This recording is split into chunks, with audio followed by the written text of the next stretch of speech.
2 Kings chapter 25. Now it came to pass in the 9th year of his reign, in the 10th month, on the 10th day of the month, that Nebuchadnezzar king of Babylon and all his army came against Jerusalem and encamped against it. And they built a siege wall against it all around. So the city was besieged until the 11th year of King Zedekiah.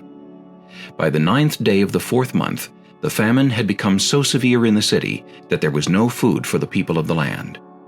Then the city wall was broken through, and all the men of war fled at night by way of the gate between two walls, which was by the king's garden, even though the Chaldeans were still encamped all around against the city. And the king went by way of the plain. But the army of the Chaldeans pursued the king, and they overtook him in the plains of Jericho. All his army was scattered from him. So they took the king, and brought him up to the king of Babylon at Riblah, and they pronounced judgment on him. Then they killed the sons of Zedekiah before his eyes, put out the eyes of Zedekiah, bound him with bronze fetters, and took him to Babylon. And in the 5th month, on the 7th day of the month, which was the 19th year of King Nebuchadnezzar king of Babylon, Nebuzaradan, the captain of the guard, a servant of the king of Babylon, came to Jerusalem. He burned the house of the Lord and the king's house, all the houses of Jerusalem, that is, all the houses of the great, he burned with fire.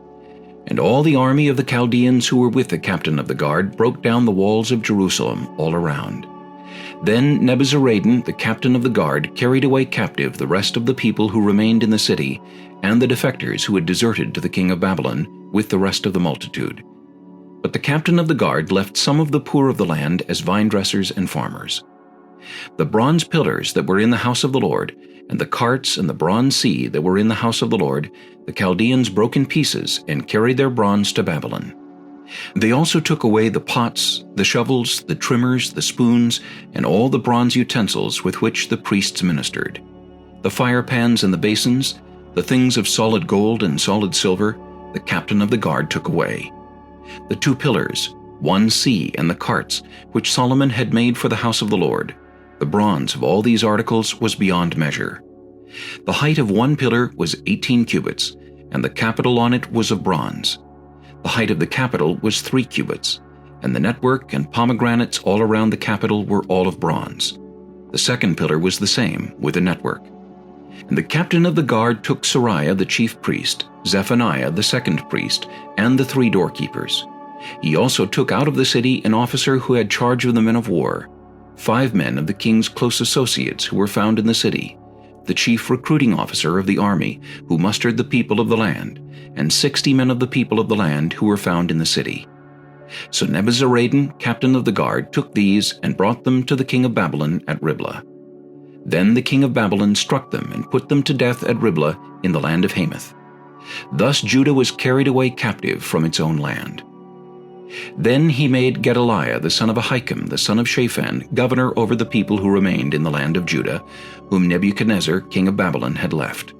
Now when all the captains of the armies, they and their men, heard that the king of Babylon had made Gedaliah governor, they came to Gedaliah at Mizpah, Ishmael the son of Nethaniah, Johanan the son of Kareah, Seraiah the son of Tanhumeth the Netophathite, and Jaazaniah the son of a Maacathite, they and their men.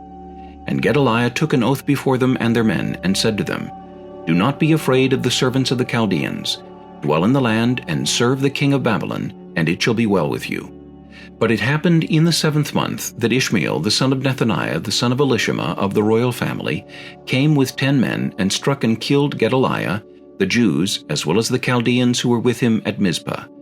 And all the people, small and great, and the captains of the armies arose and went to Egypt, for they were afraid of the Chaldeans.